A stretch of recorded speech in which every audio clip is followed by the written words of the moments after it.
Všichni víme, že omega nenasycené mastné kyseliny jsou nesmírně důležité pro celkové fungování organismu. U zvířat také pro funkci mozku, srst a vše ostatní. Ta správná kombinace je obsažena právě v antinolu.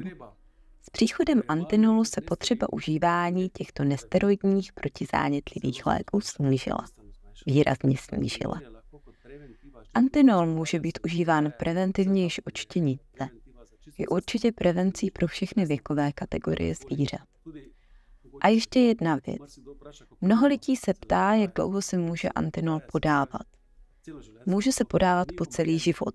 Doba užívání není omezená. Nejedná se o léčbu bolesti, ale jeho účinek je takový, že bolesti mizí. To je opravdu fenomenální.